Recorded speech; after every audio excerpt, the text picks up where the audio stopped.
اعوذ باللہ من الشیطان الرجیم بسم اللہ الرحمن الرحیم بہ نستعین انہ خیر ناصر و معین وصلی اللہ علی سیدنا و نبینا ابوالقاسم محمد وعلی آلہ الطیبین الطاہرین المعصومین لا سیما بقیت اللہ فی الارضین روحی وارواح العالمین لتراب مقدمہ الفدا اما بعد وقد قال اللہ تبارک و تعالی فی کلامہ المجید وقولہ الحق وهو اصدق القائلین بسم اللہ الرحمن الرحیم ختم اللہ علی قلوبہم وعلی سمعہم وعلی ابصارہم غشاوۃ ولہم عذاب عظیم۔ پروردگار عالم آپ کو سلامت رکھے، آپ کی توفیقات خیر میں اضافہ فرمائے اور نور معرفت قرآن ہم سب کو عطا فرمائے۔ سورہ بقرہ کی آیت نمبر 7 آج ہم نے تلاوت کی ہے کہ پروردگار عالم فرما رہا ہے کہ ختم اللہ علی قلوبہم، کہ پروردگار عالم نے ان کے دلوں وعلی سمعہم اور ان کی سماعت پر مہر لگا دی ہے، ان کی نگاہوں پر پردہ پڑا ہوا ہے، وَلَهُمْ عَذَابٌ عَظِيمٌ، اور ان کے لیے بڑا عذاب ہے۔ یہاں پر آپ کے محضر میں یہ بیان کرنے جا رہے ہیں کہ خداوند متعال نے سب سے پہلے جو چیز ہے کہ قرآن کے نازل ہونے کے بعد لوگوں کے 3 گروپ بن چکے تھے، متقی افراد، کافر اور مشرک۔ یہ غیر متقی جو افراد تھے، متقین کی صفات آپ نے پڑھی کہ وہ غیب پر ایمان رکھتے ہیں، نماز کو قائم کرتے ہیں اور آخرت پر ایمان رکھتے ہیں، رسول خدا پر ایمان رکھتے ہیں، یہ مومنین کی صفات تھی۔ لیکن اب سوال یہ ہے کہ ہدی للمتقین سے کیا مراد ہے؟ یہ قرآن فقط متقی افراد کے لیے ہدایت کیوں ہے، دوسرے افراد کے لیے ہدایت کیوں نہیں ہے؟ ختم اللہ علی قلوبہم سے کیا مراد ہے، وعلی سمعہم سے کیا مراد ہے؟ حقیقت یہ ہے کہ ان کافروں نے، ان مشرکوں نے اپنی طرف سے خود یہ راستے بند کیے ہوئے ہیں۔ حقیقت یہ ہے خداوند متعال نے تو سب کے لیے ہدایت کا راستہ کھولا ہوا ہے، یہ کفار اور مشرک یہ خود ہی ہیں جنہوں نے اپنے راستے بند کیے ہوئے ہیں۔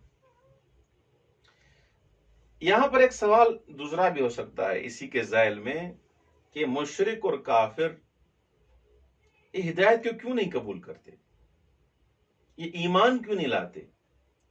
تو آپ جواب دیں گے ختم اللہ علی قلوبہم، کیونکہ خداوند متعال نے ان کے قلب پر، ان کے کانوں پر، ان کے سماعتوں پر مہر لگا دی ہے، لہٰذا وہ مانے ہیں، اس کیسے ایمان لائیں؟ یہ دیکھنا چاہیے کہ یہ جو ان کے قلب پر مہر ہے، ان کے کانوں پر جو مہر ہے، یہ خود نہیں دیکھ سکتے اس سے مراد کیا ہے۔ جب تک اس کو نہیں سمجھیں گے مطالب حل نہیں ہوں گے۔ خداوند متعال فرماتا ہے، مفسرین یہ لکھتے ہیں کہ اس کا منشأ ہوا پرستی ہے۔ افرائیت من اتخذ الہہ ہوا، انہوں نے ہر چیز کا محور بنایا ہوا ہے، ان کا خدا، ان کا سب کچھ، ان کا اٹھنا، ان کا بچھونا، ان کا مرنا، ان کا جینا وہ ہوا ہوس ہے۔ وہ جو خود انہوں نے مانے بنایا ہوا ہے اس ہوا ہوس کو، اسی لیے ان کو ہدایت نصیب نہیں ہوگی، نہ کہ خدا کی طرف سے مانے ہے۔ توجہ کیجئے گا، مانے ان کی خود طرف، اپنی طرف سے، اس لیے کیونکہ انہوں نے عالمانہ طریقے سے عمدن جانتے ہوئے، عالمانہ سے مراد ہے کہ جانتے ہوئے یہ ہوا پرست ہوئے ہیں، انہوں نے اپنے دل پر خود مہر لگائی ہے، اس لیے ہدایت کے راستے ان کے لیے بند ہو گئے ہیں۔ اس حساب سے اب جب انہوں نے خود اپنے ارد گرد یہ معنی بنائے ہوئے ہیں، وہ بھی ہوا پرستی کی وجہ سے اور نفسانی خواہشات کی وجہ سے، جب ان کے دلوں پر پردے ہیں، ختم علی سمعہ وقلبہ وجعل علی بصرہ غشاوہ. اب جب خود انہوں نے معنی بنائے ہوئے، اب ان کو کون ہدایت کرے گا؟ اللہ تو ہدایت کرتا ہے. اللہ جبرن تو کسی کو ہدایت نہیں کرتا نا. جو انسان ہوا پرست ہے، جو انسان ہوا کا پجاری ہے، ہوا ہوس کا پجاری ہے، اس کو خدا کیسے ہدایت کرے گا؟ اور یہاں پر ایک سوال اور بھی ہو سکتا ہے کہ یہ جو یہاں پر کہا گیا ہے کہ ان کے دلوں پر مہر ہے، ان کے قلب پر مہر ہے، یہ آنکھ یہ دیکھ نہیں سکتے، یہ سن نہیں سکتے، لیکن ہم تو دیکھتے ہیں، سنتے ہیں، یہ دیکھتے ہیں، دیوار کو دیکھتے ہیں، درختوں کو دیکھتے ہیں، انسانوں کو دیکھتے ہیں، ان کو نظر آ رہا ہوتا ہے. تو یہاں پر اس مہر سے کیا مراد ہے؟ تو یہاں پر فرماتے ہیں کہ یہاں سے مہر جو لگتی ہے وہ ان کے درون پر لگتی ہے، اندر پر، نہ ظاہری. یعنی جیسے مولا علی بن ابی طالب علیہ السلام نے فرمایا، امیت عین لا تراک. اللہ اکبر. وہ آنکھ اندھی ہے جو آپ کو نہ دیکھے. کیا یہ ظاہری آنکھ مراد ہے؟ ابدا. وہ دل کی آنکھ مراد ہے، وہ شہود کی آنکھ مراد ہے، وہ باطنی آنکھ مراد ہے، جس سے انسان اگر اس کے آگے پردے لگا دے تو کچھ نہیں دیکھے گا. اس کو یہ سارا عالم، آیات انفسی، آیات آفاقی نظر نہیں آئیں گی. جس نے خود پردے کھینچے ہوئے، جس نے خود معنی بنائے ہوئے ہیں، جو ہوا ہوس کا خود پجاری بنا ہے، اس نے خدا کو چھوڑ دیا ہے. اور یہ سارے جو پردے بھی ہیں، اس نے جو اپنی طرف سے معنی بنائے بھی ہیں، یہ اس عالم طبیعت اور دنیا کے ہیں.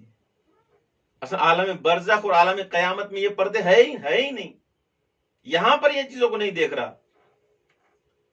اسی وجہ سے اسی شخص کو کہا جائے گا، لقد كنت في غفلة من هذا فكشفنا عنك غطاءك فبصرك اليوم حديد.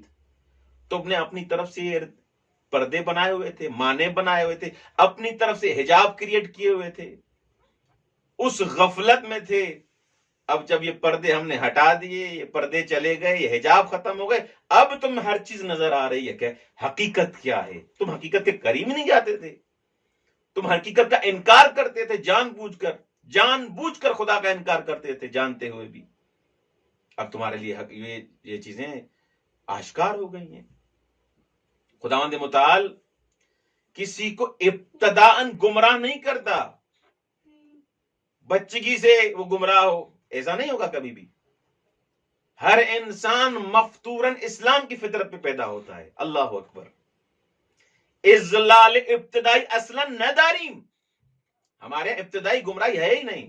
انسان جب تک خود کو اس گمراہی کے راستے پہ نہ ڈال دے، اس گمراہی کے راستے پہ خود نہ چلے، تب تک یہ بلاگر ہو. خداوند متعال اس کو ہدایت کرتا رہتا ہے. اس نے خود معنی بنائے ہوئے ہیں اپنے لیے. تو لہذا یہ جو انسان کافر ہے، یہ جو مشرک ہیں، یہ جو منافق ہیں، انہوں نے ان تمام معرفتوں کے راستے بند کیے ہوئے ہیں. معرفت انفسی بھی اپنے اندر بھی نہیں سوچتے، اپنے ضمیر کے بارے میں نہیں سوچتے، اپنے نفس کے بارے میں، اپنے روح کے بارے میں نہیں سوچتے. من عین فی عین الی عین، اصلا تدبر تفکر نہیں کرتے. اس ہوا و ہوس کے ارد گرد ان کا طواف ہے. بس سب کچھ ان کا یہی ہے. نہ آفاقی آیات کو دیکھتے ہیں، نہ انفسی آیات کو دیکھتے ہیں. اسی وجہ سے سورہ یاسین کی آیت نمبر 8، انا جعلنا فی اعناقہم اغلالا فہی الی الاذقان فہم مقمحون. ہم نے ان کی گردنوں میں توق ڈال رکھے ہیں اور وہ ٹھوڑیوں تک پھنسے ہوئے ہیں، اس لیے کہ ان کے سر اوپر کی طرف الٹے ہوئے ہیں. اب یہ دیکھ نہیں رہے کہ مثلا جس انسان کا یہاں تک جکڑا ہوا ہے، وہ نیچے نہیں دیکھے گا کہ یہاں کیا ہو رہا ہے، کیا نہیں ہو رہا. اس کا سر اوپر ہے، وہ ان توقوں اور زنجیروں میں بند ہے. ہوا ہوس والا انسان بھی ایسے ہی ہے. وہ اصل ہوا ہوس کے بغیر کسی چیز کو دیکھتا ہی نہیں. دین کو بھی بنائے گا آلہ کار، ابزار بنائے گا، وسیلہ بنائے گا اس ہوا ہوس کے لیے، پیسے کے لیے. مکاری کرے گا وہاں بھی. کیوں؟ کیونکہ اس کو فقط اس کا ہم و غم وہی ہوا و ہوس ہے، وہ حقانیت، وہ لطف الہی، اس کی طرف وہ متوجہ ہی نہیں ہے. اگر کوئی توجہ دلاتا ہے اس کو اگنور کر دیتا ہے. آیت اللہ جوادی عاملی فرماتے ہیں کہ حجاب کی دو قسمیں ہیں. ایک حجاب جو حجاب مکشوف ہے، آشکار ہے. جیسے ابھی میں اس کمرے میں بیٹھا ہوا ہوں، یہ دیواریں ہیں، یہ چھت ہے، نہ اوپر کی طرف دیکھ سکتا ہوں نہ دیواروں کی اس طرف دیکھ سکتا ہوں. یہ حجاب آشکار ہے، حجاب مکشوف ہے. یہ مانے، مجھے پتا ہے کہ یہ مانے اور دیکھ رہا ہوں میں. اس حجاب کو حجاب آشکار کہتے ہیں، حجاب ظاہر کہتے ہیں. ایک حجاب مستور ہے، چھپا ہوا ہے، میں نہیں دیکھ سکتا. جیسے گناہ ہے، یہ گناہ زنجیر اور دیوار والا کام کرتے ہیں. یہ انسان کے جو گناہ ہوتے ہیں یہ حجاب ہو جاتے ہیں. جب حجاب بن جاتے ہیں حقیقت کو نہیں دیکھ سکتا. سچ کو جھوٹ سمجھے گا، جھوٹ کو سچ سمجھے گا. اس نور کو ظلمت سمجھے گا، ظلمت کو نور سمجھے گا. یہ اتنے حجابات آ جاتے ہیں انسان کے ارد گرد کہ حقانیت کو دیکھ نہیں پاتا. اسی وجہ سے انسان کو دعا کرنی چاہیے کہ خداوند متعال ہمیں ان گناہوں سے بچائے. اگر گناہ ہو بھی جائے تو انسان فوراً توبہ کرے تاکہ یہ ظلمتیں اور یہ دل کا کالا ہونا، سیاہ ہونا، ان بیماریوں سے انسان بچ سکے. خداوند متعال سے دعا ہے کہ ہمیں معارف اہل بیت علیہ السلام، معارف قرآن کے سمجھنے کی توفیق عنایت فرمائے. والسلام علیکم ورحمۃ اللہ وبرکاتہ.